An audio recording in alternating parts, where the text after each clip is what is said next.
Assalamu alaikum, dear students of 8th class. It is chapter number 4, Understanding Laws. यही तो बच्चों हम कल से पढ़ रहे हैं, Understanding Laws.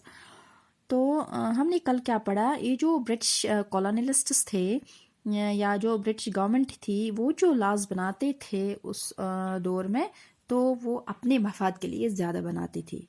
ठीक है, ये जिसमें आता है सेडेशन एक्ट ऑफ 1870, जिसमें वो उन्होंने ये लिखा है कि कोई भी पर्सन जो है, एनी पर्सन प्रोटेस्टिंग और criticising the British government could be arrested without due trial.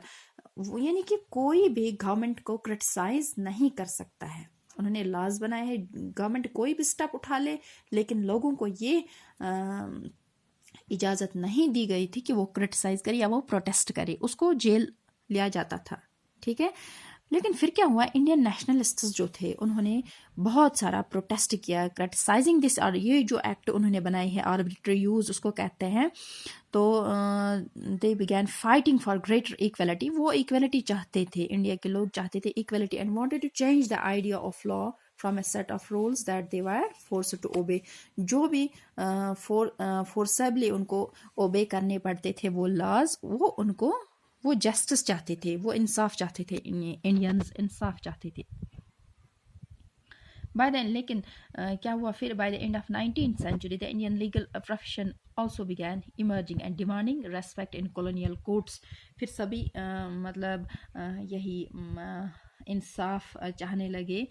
सबों को पता था, फिर सबों को समझ आने लगा कि हमारे साथ बहुत ज़्यादा ज़्यादती हो रही है. इंडियन जजेस also began to play a greater role in making decisions. Therefore, there were several ways in which Indians play a major role in the evolution of the rule of law during the colonial period. तो उसके बाद जब भी हमारा adoption of the constitution हुआ, this document served as the foundation of which our representatives began making laws for the country. अब अगर किसी भी टाइम यहाँ पे कोई चेंज लानी पड़ती है, मिसाल ये टाइम के हिसाब से या सिचुएशन के हिसाब से देखा जाता है. इससे पहले Hindu succession amendment act 2005, according to this new law sons daughter, ये जो हिंदूज़ थे, हिंदूज़ में एक कानून था, वो अपनी प्रॉपर्टी, जो पेरेंट्स की प्रॉपर्टी थी, प्रॉपर्टी होती थी, वो सिर्फ किनको दिया जाता था, उनके बेटों को दिया जाता था. फीमेल्स को उनमें यानी डॉटर्स या उनकी वाइव्स जो होती थी, उनको प्रॉपर्टी में कोई हिस्सा नहीं दिया जाता था.